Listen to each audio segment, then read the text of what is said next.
पटना से कीन हो। केक लावल जाई आज पटना से कीन हो। केक लावल जाई आज पटना से कीन हो।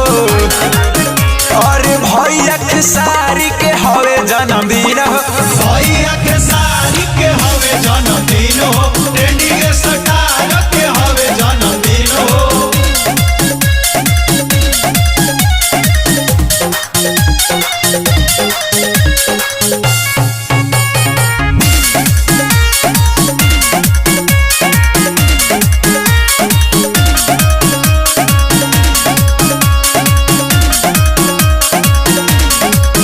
इंस्टा फेसबुक पर देता लोग बधाई हो।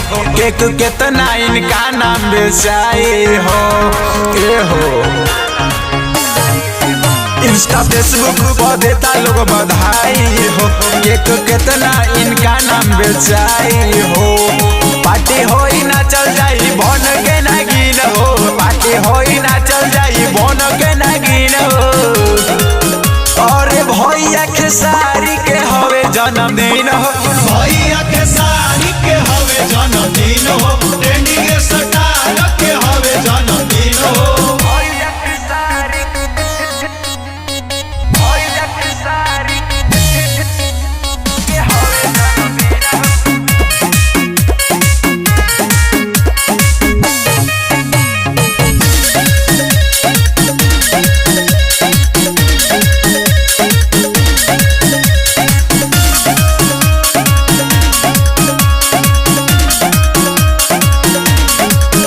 भोजपुरी में भैया तू छैले रह।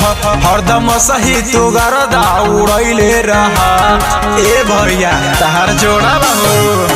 भोजपुरी में भैया तू छैले रह। हरदम सही तू गरदा उड़ैले रह। दीपक सतीश कहे मौका बा हसीन हो। दीपक सतीश कहे मौका बा हसीन हो। और भैया के सारी के हवे जन्मदिन